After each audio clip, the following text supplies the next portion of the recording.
मक्स सोनम वांगचुक, पहाड़ों का आविष्कारक। लद्दाख की ऊंची बर्फीली चोटियों के बीच एक छोटा लड़का रहता था जिसका नाम सोनम था। उसे बादलों से बातें करना और बहती नदी के गीत सुनना पसंद था। वो हमेशा सितारों से पूछता, क्या मैं भी तुम्हारी तरह चमक सकता हूँ? जब सोनम स्कूल गया तो उसे सब कुछ अजीब लगा। किताबें एक ऐसी भाषा में थीं जिसे वो समझ नहीं पाता था। उसे लगा जैसे वो एक ऐसी दुनिया में है जहाँ उसकी आवाज़ खो गई है।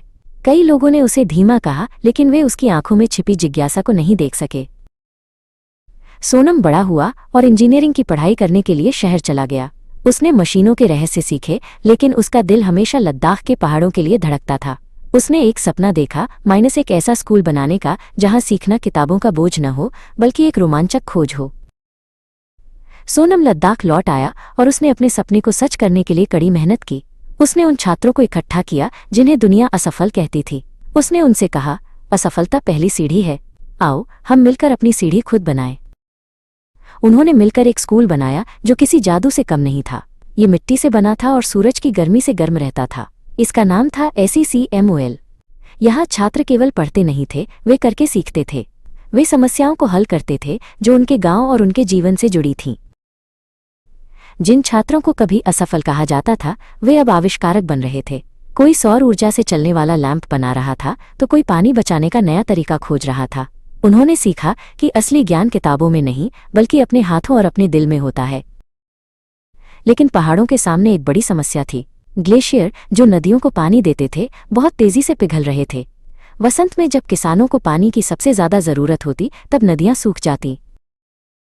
एक रात जब सोनम सितारों को देख रहा था तो उसे एक विचार आया, अगर हम सर्दियों में पानी को जमा कर सकें तो। उसने सोचा।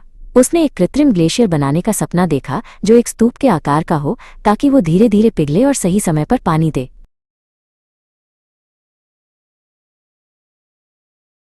सोनम और उसके छात्रों ने मिलकर काम किया। कड़ाके की ठंड में उन्होंने पाइपों का एक ढांचा बनाया और उस पर पानी का छिड़काव किया। धीरे धीरे पानी जमता गया और बर्फ के एक विशाल स्तूप ने आकार ले लिया। उन्होंने इसे आइस स्तूप कहा।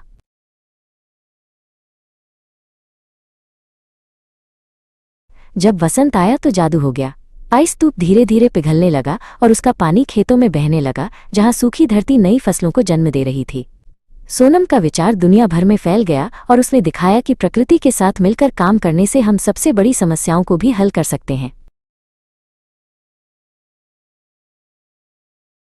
आज सोनम वांगचुक केवल एक आविष्कारक नहीं है, बल्कि वे पहाड़ों की आवाज़ हैं। वो दुनिया को याद दिलाते हैं कि ये पहाड़ केवल चट्टान और बर्फ नहीं है, बल्कि जीवन का स्रोत हैं। वो उनकी रक्षा के लिए लड़ते हैं।